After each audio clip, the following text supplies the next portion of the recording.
And then a few Zoom logistics before we get started and hear from our speakers.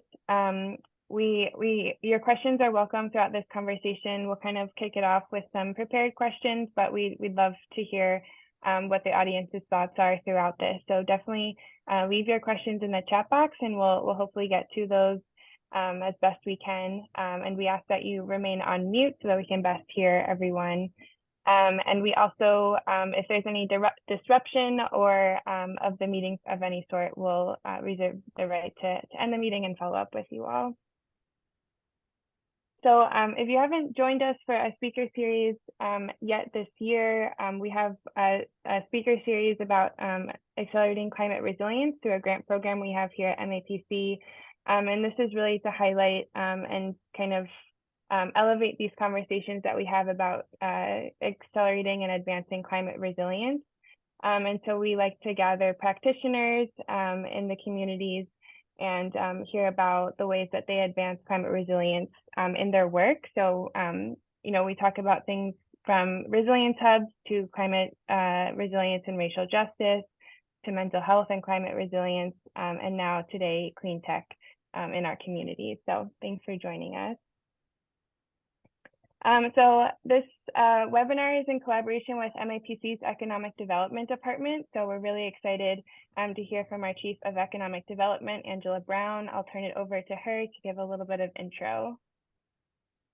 Thank you, Kat, and welcome everyone. My job mainly is to extend a warm welcome. We're so pleased and delighted to have you attending this webinar today. To help set this up, I'm just going to mention a couple of quick things. Firstly, I wanted to mention, economic development is really closely intertwined with meeting our region's climate goals. And I kind of think about it in a couple of ways. This ranges from everything from encouraging businesses and other employers to reduce their carbon footprints, like we are all on the journey to try to do so, to the need for an increased growth and in the numbers of skilled workers that are needed for these industries, which has labor market implications. So for better or worse, economic matters and climate progress is very closely intertwined. These facets really show up in all kinds of discussions about economic and climate resilience. And recently, actually, a report has come out that shows in Massachusetts, another 38,000 additional clean energy workers are going to be needed by 2030 to meet the state's GHG reduction goals. The second thing I was really thinking about is that, with our own work, MAPC and my department, the Economic Development team, is really working to build and support an inclusive clean energy workforce, both for climate concerns and goals, as well as for economic inclusion ones. And so we're really very much in the journey and looking constantly for new and different ways to open up more access for workers, for current employees, for business owners alike, to do more, to grow in their own profession and economic outcomes in the clean tech industries, both locally and throughout our region and our state. There is a lot to do here, so I'm really looking forward to today's discussion. And then I just wanted to go ahead and give an introduction to my colleague, Jeremy Koo, who's going to facilitate today's conversation. Briefly, I'll just mention that Jeremy joining MAPC as Assistant Director for the Clean Energy Department earlier this year. Jeremy helps to lead the Clean Energy Department's work in developing and implementing a variety of clean energy and climate plans, policies, and programs. Prior to joining MAPC, Jeremy worked at Cadmus, that was formerly known as Meister Consultants Group, where he led and managed projects for a variety of utilities, the public sector, both local and regional government, state government, on advancing clean energy projects, beneficial building electrification, decarbonization, and other concerns, working with some 50 or so municipal government and regional government clients. My gosh, a busy guy. And in addition to this work that he is now conducting here at MAPC, Jeremy is serving in the Grid Modernization Advisory Council, representing the interests of municipal governments. So we have a terrific program for you today, and I'm going to pass it to you now, Jeremy. Thanks. Great, thanks so much, Angela, for that intro. I just want to go straight to introducing the folks that we have joining us today on this panel. We're joined today by Oliver Sellers-Garcia and Stephen Lee from the city of Boston, and Maya Nitzberg from Greentown Labs. Oliver is the first Green New Deal director from the city of Boston and is a senior advisor at cabinet level to Mayor Michelle Wu. In his role, Oliver works across the city to advance climate action through various strategies that address social, racial, and economic inequality. Oliver's prior experience in the public sector includes serving as the Director of Equity and Resiliency at the MBTA, and previously the Director of Sustainability and Environment at the City of Somerville. In those roles, he was responsible for planning, program management, public administration, and thought leadership in the areas of climate change, resilience and mitigation, environmental protection, and people-centered planning in the urban Boston area. And prior to his experience in the public sector, Oliver worked as a consultant helping public agencies and cities around the world with integrating sustainability into planning and organizational management. The son of Guatemalan and American parents, he grew up in a bicultural environment in the Boston area and is a native bilingual Spanish speaker. He's lived in many neighborhoods around Boston and now currently lives in Roxbury. Stephen is the Green New Deal Finance Advisor for the City of Boston. He's focused on developing innovative financing and funding strategies as part of Boston's climate team, with roots in institutional investing. His early stage investor and advisor experience includes climate tech and high impact startups, climate finance project development, and microcredit social ventures. As a bond manager investor for John Hancock Life Insurance, he began his institutional capital markets career as a credit analyst covering the banking sector and the nascent structured finance sector. He invested in private and public bonds secured by all types of consumer and commercial assets and raised multiple funds involving in investing in diversified private bond and loan portfolios. His first job after college was with Arthur Andersen and auditing commercial and investment banks. His learnings about traditional capital markets and social sector finance inform his belief that climate finance will require transformational public-private partnerships. His earliest introduction to environmentalism was as a high school student volunteer for the National Park Service in Canyonlands National Park in Utah. Maya Nitzberg is the Vice President of Community at Greentown Labs, where she leads teams in Boston and Houston to ensure companies that are accepted into Greentown's incubator receive the resources, connections, and support that they need to thrive. Prior to Greentown Labs, she worked as the Director of Membership at the Kendall Square Association, where she was responsible for building relationships across private and public sectors to foster collaboration and community. And before that, she was building entrepreneurship programs to close opportunity gaps in the Boston area. Maya was born and raised in Somerville, and because of her roots, has a deep passion for community building, economic development, and local action. So I think we've got a great, I think the spectrum from, experience working with the emerging climate tech sector to all, I think bridging the very necessary public and private collaborations that we need to solve some of the pressing challenges that we face as a society around climate change, to a lot of background in public policy. So we'll start with some questions from us, and for those who are in attendance, we welcome any questions you have in the chat, and we'll get to those as we come through. I think I just wanted to start by asking, directing to the city of Boston, what are you working on to implement, the clean energy technology side, through the city and the Green New Deal? Okay, great. I'll take a stab at that. And Sorry, I didn't realize you had like the 7-page bio, so forgive me for that. But I will just say really quickly, my role is really working across the city to turn, as many of our public agencies into climate-focused and climate delivery agencies in this sort of difficult moment that all of us are in of going from planning to implementation. And that's just not how many of our organizations are built. And so it's, I think Stephen and I will be candid about all of the great things that we're leading on, but also I think highlight some of the challenges here. And I will also add, it's great to see so many familiar names in the participants list here. As Jeremy mentioned, I spent almost 8 years as the Sustainability and Environment Director in Somerville. And I point that out because as home to Greentown Labs, Somerville really was like very much ahead of the curve as a municipality, a medium-sized one, but still in engaging with the climate tech sector. And I think we all learned a lot along the way in those like many years of collaborating of like, so we're going to touch on a bunch of things that Boston is doing, but kind of in the background of all of this are the things that we were able to do with the city of Somerville, with Greentown, many of its member companies, and also sort of like the larger network in climate tech, because I do think in Massachusetts, we were at the time really kind of trying new things that other cities and tech companies weren't.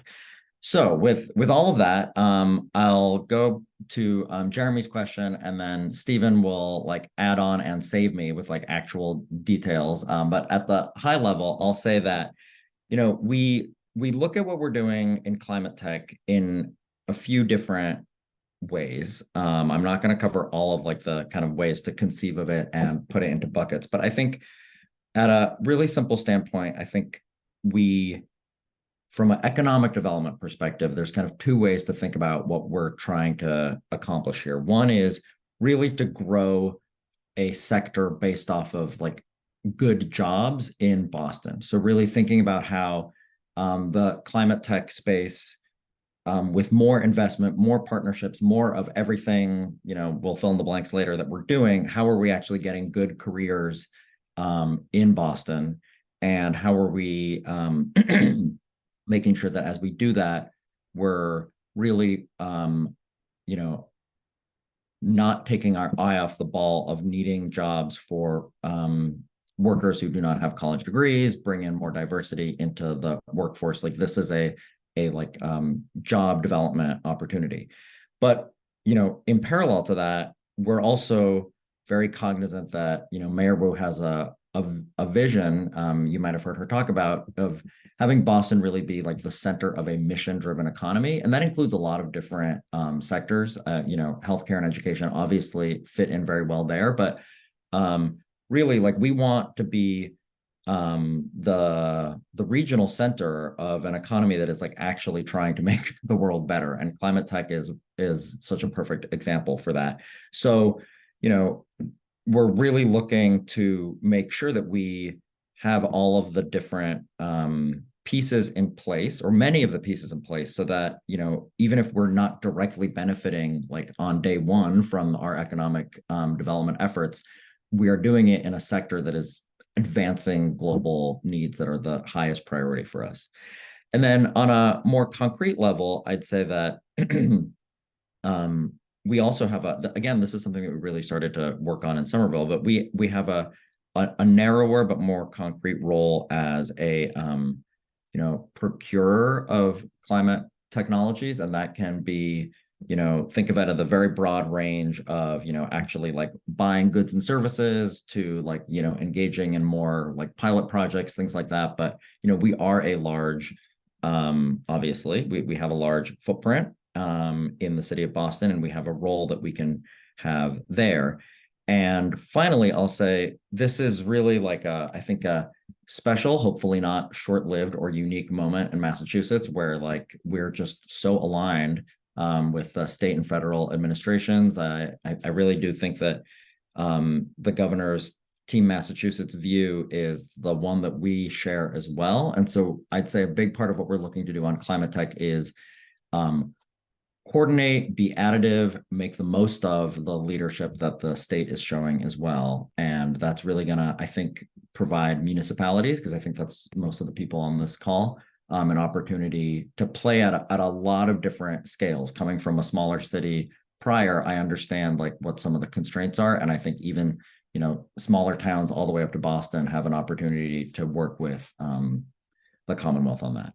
So I will, I'll stop there and I'll see if Stephen wants to add anything to that. Sure, thank you.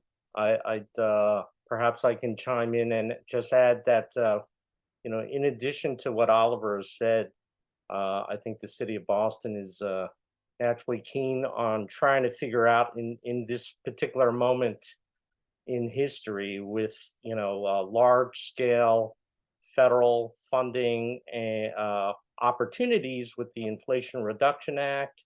Naturally, we believe all cities across the country are trying to figure out how to, you know, navigate, you know, the various multiple programs that exist. And so City of Boston is no different, and we are eagerly trying to dissect some of the financing programs and funding programs, in particular the ones that have been designed to help municipalities, local governments and states figure out how to collaborate and then ultimately access federal funding. So that is part of the area of focus that I'm spending time thinking about, as well as, and naturally some of those programs are designed to support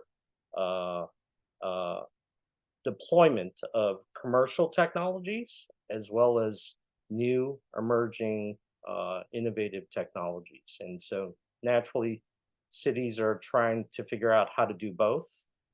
And we in Boston are no different. So I think there's thinking through large scale infrastructure financing opportunities on one end of the capital spectrum to the role of new and growing and emerging startups that overlap with our green footprint. So we're spending much time figuring out how to coordinate different departments to address these different solutions. And but grateful to be part of the conversation. Look forward to learning. Great. Thanks, Oliver and Stephen. And I guess, you know, with that, a good transition to, I love to ask you, Maya, you know, I think Greentown Labs has been, I think, a you know, local fixture in the Cleantech space for basically as long as I can remember, for, you know, all the 10 plus years that I've been active in the space. But, you know, for those who are less familiar, could you speak more to, you know, exactly what it means to be a clean tech incubator? You know, what sorts of technologies and companies are you supporting? And, you know, what are some of the needs of those emerging, you know, small businesses trying to address some of the challenges that Stephen and Oliver are mentioning? Sure, and thank you so much for having me. So Greentown Labs is the largest climate tech incubator in North America. We have facilities in both Somerville, Massachusetts, and then we opened a second location in Houston in 2021. And right now we're working with over 200 startups. We are focusing a lot on, you know, startups that are helping to mitigate climate change, building technologies, and providing the tools and knowledge for adaptation, and really focusing on the 5 largest greenhouse gas emitting sectors. So agriculture, buildings, electricity, manufacturing, transportation, as well as resiliency and adaptation solutions. And as members of this incubator, you get access to prototyping and wet lab space, office space, tools, equipment, business support, discounts for software, and as well as a partner and investor program, which really helps to connect our members with funding and partnership opportunities. And I will say that, you know, a lot of our companies are founded by first-time founders that are from scientific and technical space. who might not have as much experience with starting and running a company. And so they're looking to Greentown, in addition to the physical space and office space, but really a community for shared learning and experts to really help them with thinking about business development, organizational development. How do you fundraise in order to scale their company and get their climate solutions into the world? And I think right now there is a really big push on how we can support startups with pilots and de-risking their technology and accelerating deployment opportunities. And at the same time, it's really important that we help our companies center equity at the center of their company solution and deployment. And, we have companies that are early stage, and they're really just, focusing on that first pilot, to companies that are a little bit later stage, and they're spreading their wings and graduating from Greentown and looking for other spaces to grow. And I think this is another, really exciting opportunity where we think we can help those startups stay in Massachusetts and look for spaces that can help them with, they have to have sufficient power. They have to potentially have dry and wet lab, high ceilings for manufacturing, and also thinking about how they work in communities. And, a lot of the time we're talking to our companies about, their community benefits plan. How are they thinking about creating jobs? And as they're looking at different locations in Massachusetts, a lot of companies are trying to find, communities and neighborhoods that have, affordable housing, sustainable transportation, local benefits in the community.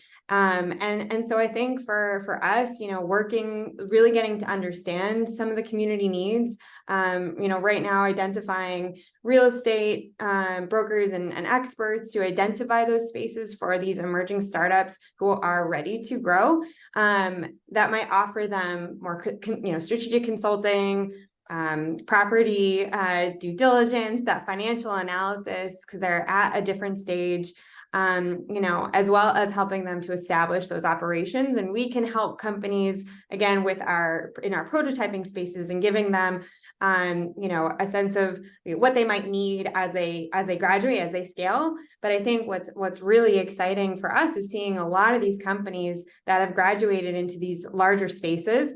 And now we can really help them think about, how do you train future workforces? How do you think about raising awareness of career pathways?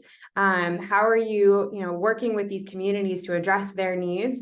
And that's something that I think we really want to focus on in 2024 and beyond. So I'm just really excited to have this conversation with you, Oliver and Stephen, Jeremy, just about how we can really connect the dots here.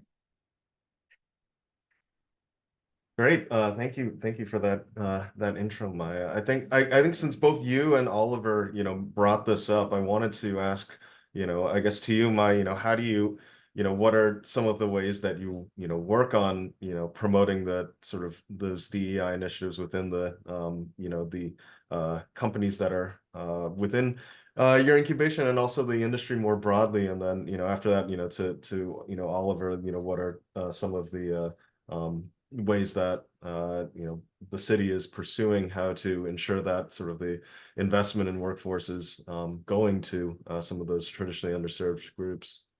Sure.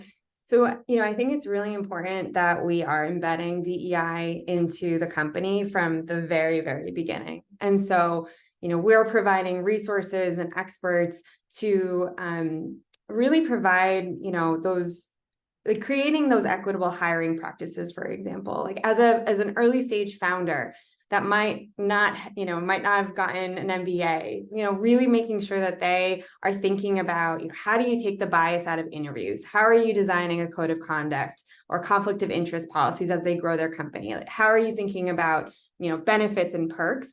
And we really want our founders to be thinking about how to build inclusive teams to promote a thriving workforce, making diversity a hiring priority, thinking about how they're measuring for inclusion to drive priorities and accountability, connecting to different diverse network. So, a lot of our founders are coming out of schools like MIT. And, how are we getting them to think about, as they're growing their team, let's look at different networks for their workforce. Let's look at different schools in the community for their technicians, for their engineers. And then on top of that, as their company is growing, as they develop, like what are they doing to ensure that they're centering equity at this, at the center of their company, and developing a community benefits plan, so that might mean as they're going into a city like Lawrence, or a city like, Woburn, or a city like they have a plan to offer, raising awareness of, their solution, providing workforce training, getting into some of the schools, and being able to ensure that their solutions are equitable and affordable. I think that's a really big thing that we want our companies to be thinking about, especially if they are growing and building in the state of Massachusetts. So it's really, interesting and encouraging to hear what Maya is saying from like the business support and like guidance and strategy for startups, because that is really something that, only, that we're all on the same side, but like that side is what you can really help with, and like we're positioned quite differently. And so what I'll say is a few of the things that like there is a little bit of overlap there that we are. I'll just sort of say, to interrupt myself, like a big part of what we're doing, like it's not anything especially sophisticated, other than like we are showing up everywhere and we're having a lot of conversations with people in this space all over the place. So if you want like one takeaway from what the city of Boston is doing, is we are just sort of like investing much more heavily in the one thing we do have, which is like our staff time, and like really playing in this, we're not playing, we're very serious, but like spending time in this space. And so one of the things that we've heard that, as we're looking for what can cities do well, is exactly that, like, community benefits planning, and figuring out how companies that are going to be relocating, piloting, applying for the federal funding that Stephen mentioned, how can we support that more with a much greater understanding of community priorities and opportunities and vulnerabilities. And I phrase that as kind of an open-ended question, because it's not like a program that we've developed yet, but that we are, as we one-off work with climate tech companies, we're figuring out what it is that the city can provide in that spot. The other thing that I'll mention is, I think it's going to be so exciting to see how we're able to move some of our bigger economic development goals and programs forward, really to capture partnerships with more early stage companies. I'm not an economic development person by background, but what I will say is that we have a amazing cabinet office of worker empowerment that is really sort of bringing the training and employer, a training provider and employer pipeline into different spaces, and with my collaboration really like leaning into the climate and green job space. And we're actually working right now on the climate resilience job training area, and what that entails is like really kind of like nuts and bolts economic development. So really like looking at what are the training providers that are out there, looking at the employers that they could start to reach for, that we have an opportunity to make more linkages with, and really making sure that we're intervening and getting funding and creating partnerships in areas that, number one, actually address our like real local climate priorities. So in the context that I'm talking about, this is,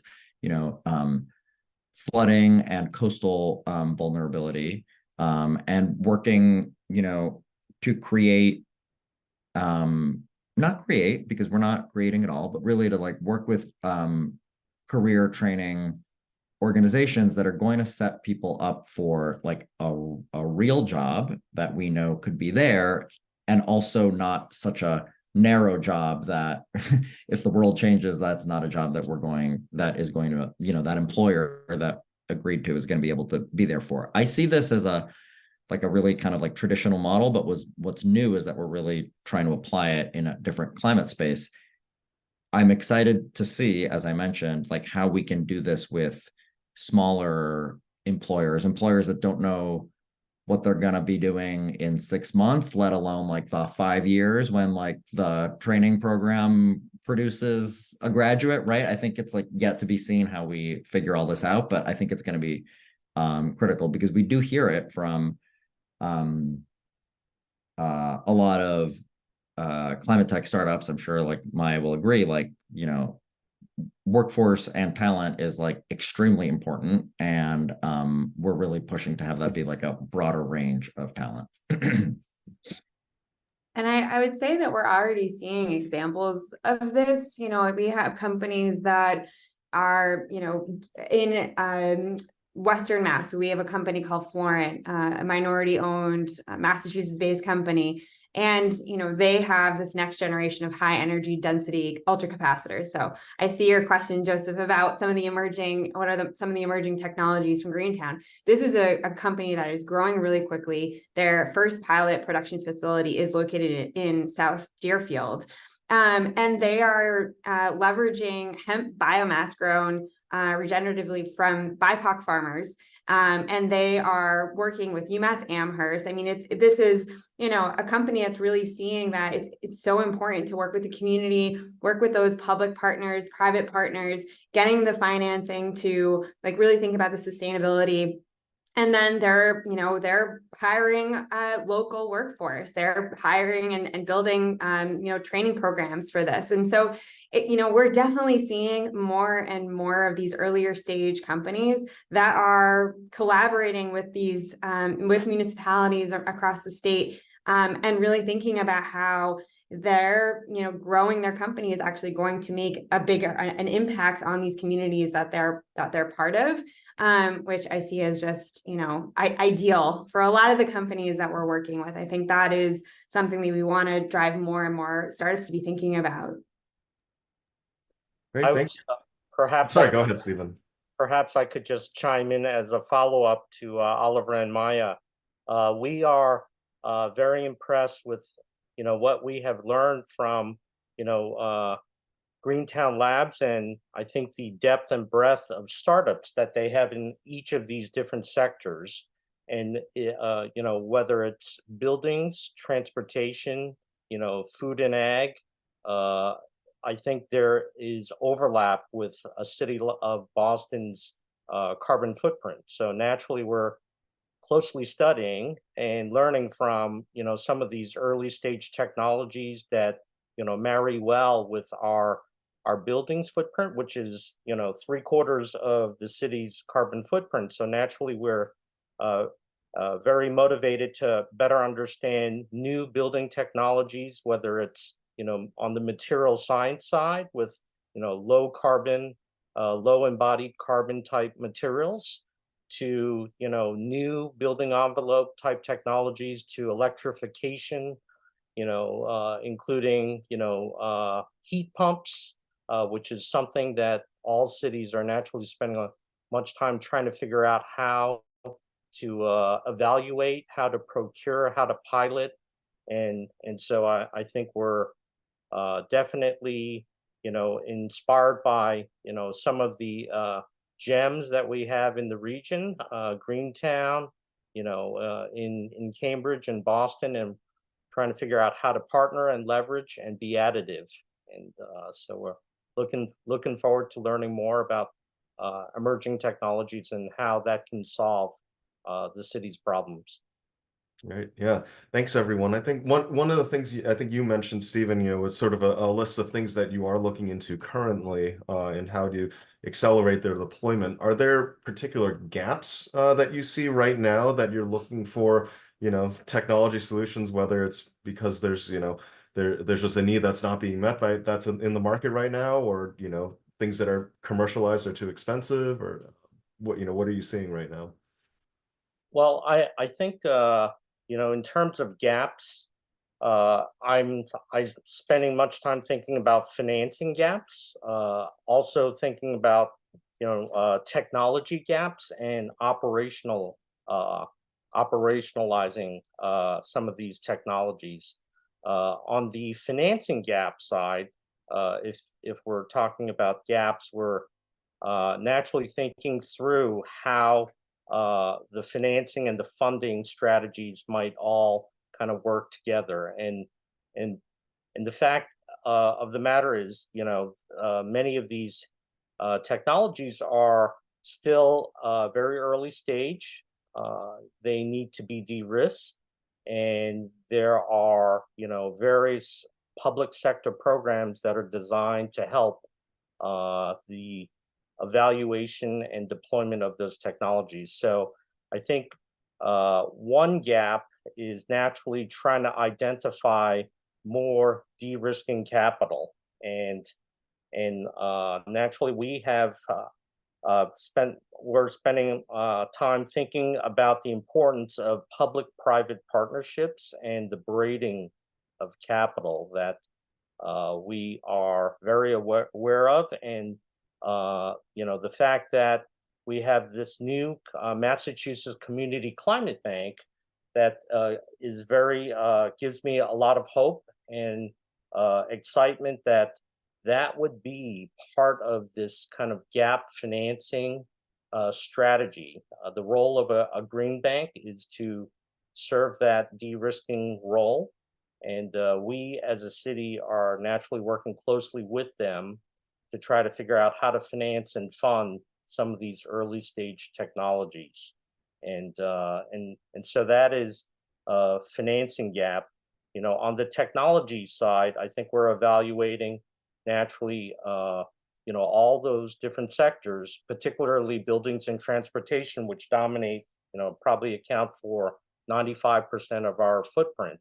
And so we're trying to figure out which of those existing technologies that are commercialized, those are naturally easier to deploy. And we've in fact been doing it for many years through, City of Boston has an energy efficiency retrofit program called Renew Boston Trust.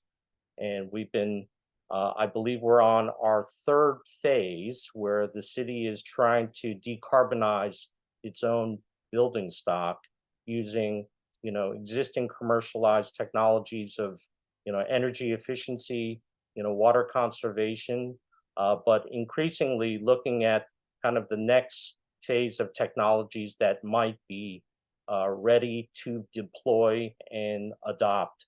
Also on the transportation side, we're making good progress with electrification of, our transport, including BPS earlier this year launched a electrification of school bus pilot with 20 school buses, and getting a lot of good data, operational data, and lessons learned to try to figure out how to better expand that program.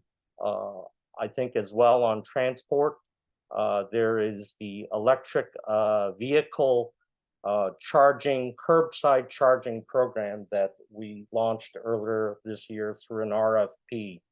And so there is a whole variety of different technology use cases and applications. And even on the coastal resilience side, I think we have recently launched an RFP for a need for flood modeling data providers. So I think it is a very exciting time, and we're trying to figure out how to partner with various climate tech startups. Great, thanks, Stephen. And I guess to you, Maya, what building on, I think Joseph's question, what are some of those new technologies that you're seeing are reaching commercialization that you think are promising to address some of those challenges that Stephen has mentioned, or other broader challenges within the climate space. Yeah, sure. And again, I think that we have 200 startups, and they're all at very different stages in their development. We have seen a lot of, promising, advancement, and especially in that electricity and building space, and manufacturing. And I'm sure, several of you might have already known, like Forum Energy, for example, is developing and commercializing a new class of energy storage systems. And that's a company that started at Greentown several years ago, and now they're constructing their first manufacturing facility in West Virginia, and will employ 750 people when it's fully operating. We have a company. This is something that I wanted to share about, how we can think about collaborations between municipalities and startups. One of our companies, Stash Energy, has a formal partnership with the city of Taunton, and is working with Taunton Municipal Light Plant and the Taunton Housing Authority, where they're enhancing energy savings for low-income housing using heat pumps. That organization, it's called True Diversity, and Stash Energy are working toward developing a resilient hub strategy. There's so many examples of companies that are, taking their solutions and thinking about, how is this going to support communities, and working with those communities to address some of these challenges. And another company that I'm thinking about too is MAPC. And they are a company that has an AI-driven green tech solution. And we hosted an event last year where we brought in mayors of climate forward cities to speak about their climate action plans. And at this event, the founders of MAPC and the mayor of East Hampton, Nicole LaChapelle, came together and discussed a potential partnership. And fast forward, now this is the first city to offer an employee benefit for EV adoption and have transitioned all of their city-owned vehicles to electric vehicles.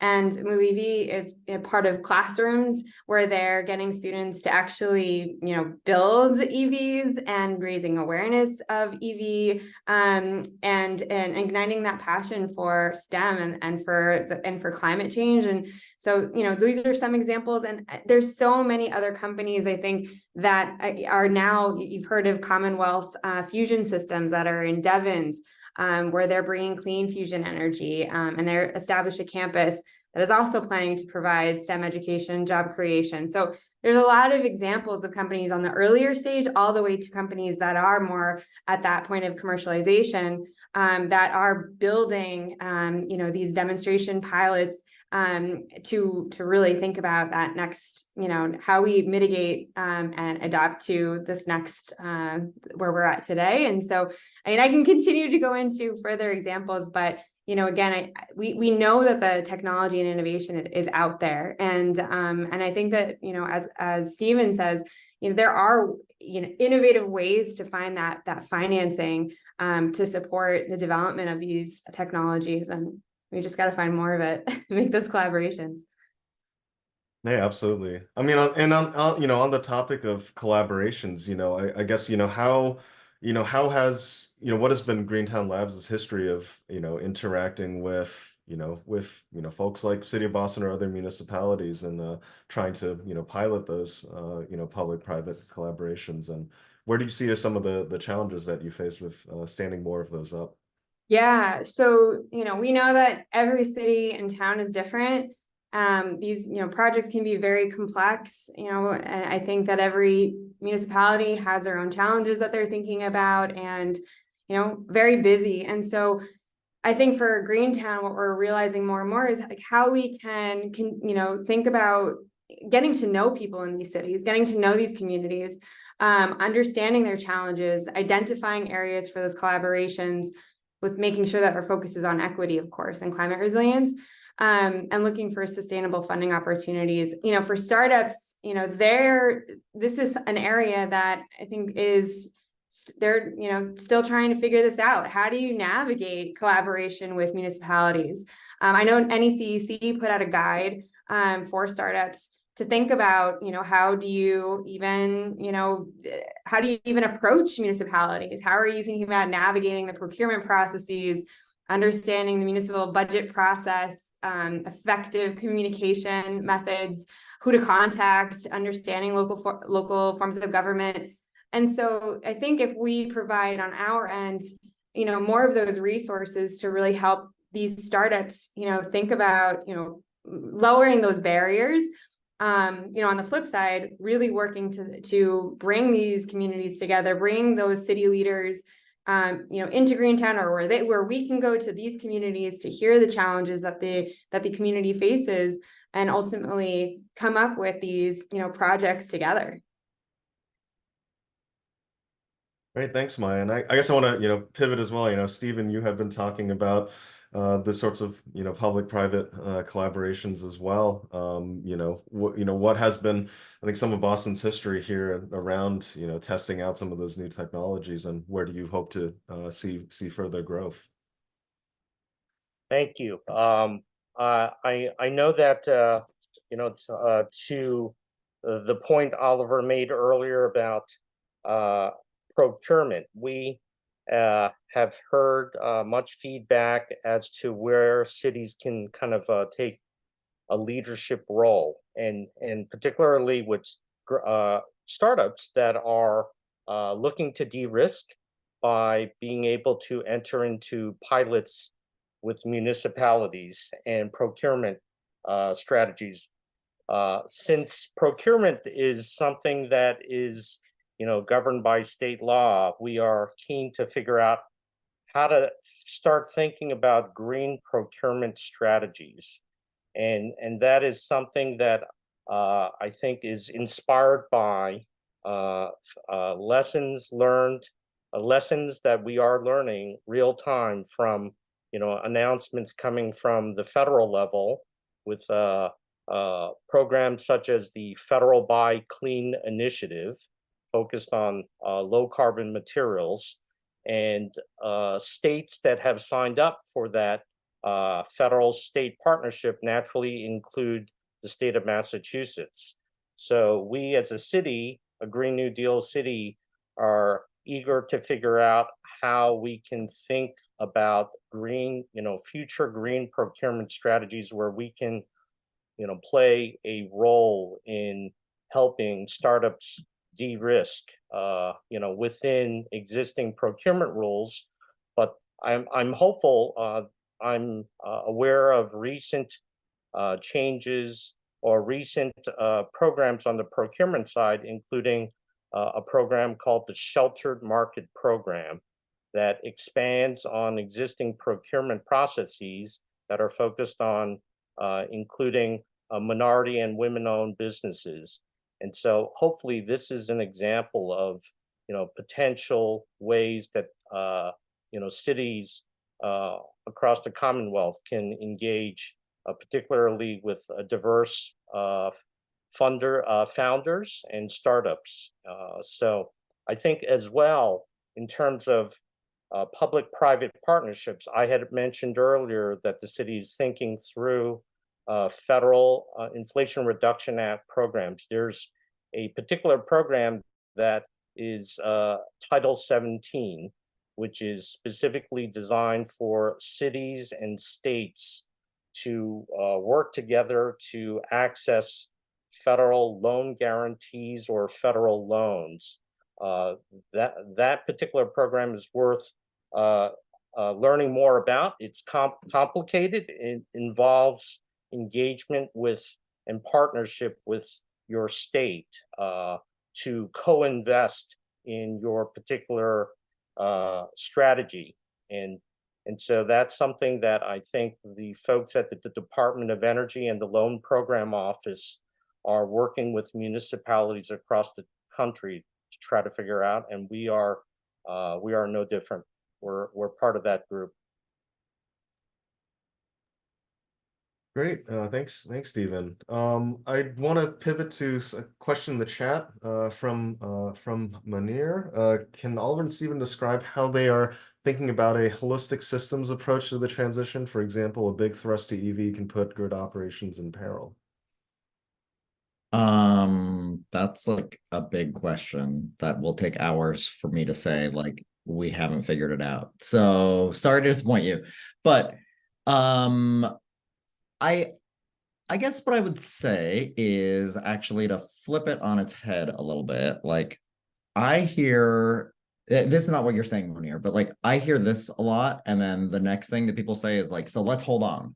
And that is the mindset that I am trying to change with my colleagues are coming along with me in the city of Boston, because honestly, like I think we have to keep all of this in mind, but we should probably not wait to solve all of our grid modernization problems before we start working on transportation electrification, yada yada. So what I will say is that we like this is an incredibly complex problem. It is not one the city can solve alone, and we are also not going to put like some of our equity concerns in opposition. So I'm just thinking like, like we really need grid modernization, but we also need to make sure that like we can go at a pace that makes sense with the siting of infrastructure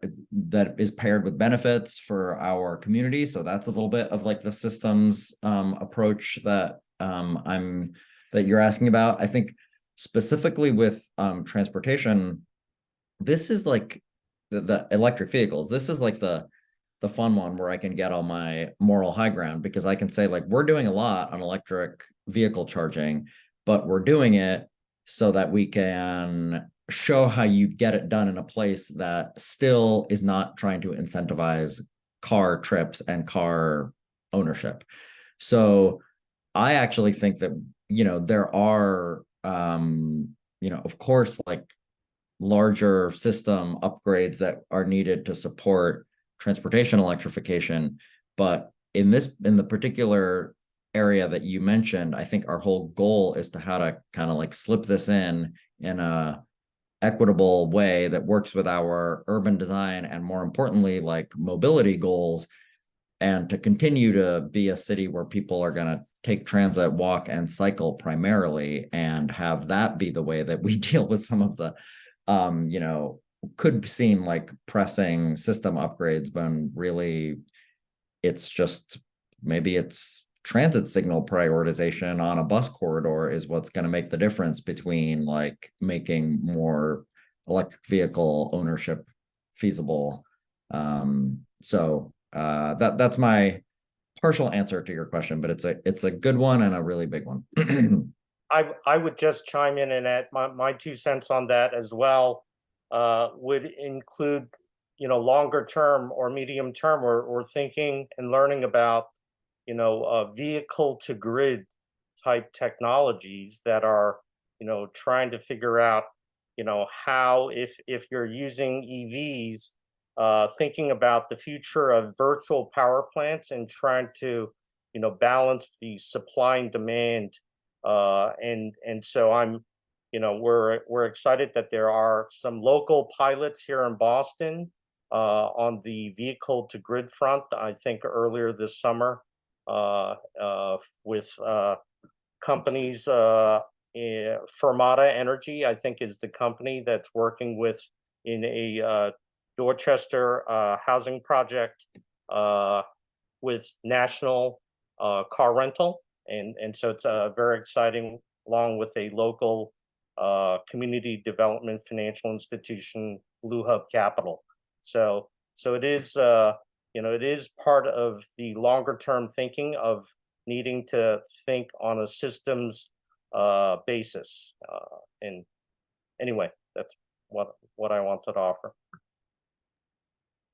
Yeah, and certainly those conversations are wide-ranging, extensive, and we just wrapped up, I think, the review of the Eversource and National Grid's and Unitil's electric sector modernization plans, and this is a big topic that's going to require, I think, both regional, statewide, regional, and local solutions. I think one of the things I noted was that as extensive as those plans were, there were not detailed plans on figuring out how to then start increasing the electrical service and sort of microgrid infrastructure down to the customer level to meet some of these higher electrical loads. And so certainly I think, you know, in another case, you know, the plans did not want to speculate too much about the future of demand response and their potential value for reducing grid impacts. And so that it's certainly, I think, an area that needs to be proven out further to be able to demonstrate those values and, you know, to the value of the sort of demand reduction to utilities and help reduce the amount of infrastructure build out that's needed. So certainly an area ripe for continued innovation. Just looking at the chat, are there any other questions that I've missed in going through this, or any other closing thoughts from the panelists? I just want to plug Beacon Climate Innovations. I know Monir is on the chat, but he is a Greentown Labs member who spun out REIC, which is the Resilient Energy Infrastructure Consortium. You know, and Monir and several others are really thinking about how do we bring together the climate tech ventures, the project partners, and the market partners to really think about, you know, thoughtful deployment and innovative projects. And so I would plug going to his website and seeing opportunities to get more involved. And, you know, through his conversations too, I've even learned about, you know, what cities across Massachusetts are doing to really think about, you know, how to electrify churches in the community, schools, residential homes, you know, leveraging the tech that we have. The innovation is there. There is public and private funding that is there. We might need to be thinking creatively about that mix of funding. And definitely, you know, we've heard that communities are definitely ready, but we have work to do around de-risking that technology, and so that we can scale the technology and ultimately get to a net zero. All right, thanks, Maya. I guess there's actually one more question from the chat. Are there from Virginia LeClaire? Are there companies that are helping small municipalities with microgrids? I know the city has investigated this and quite extensively as well. So curious if there's anyone that you want to point to in particular that's been valuable with your efforts in investigating the feasibility of microgrids, or, you know, from your end, Maya, if there are, you know, technology providers that are, you know, working within your space trying to expand those offerings available. Sure. I know we're at time, Virginia. I can absolutely, if you can send your email, I can get back to you.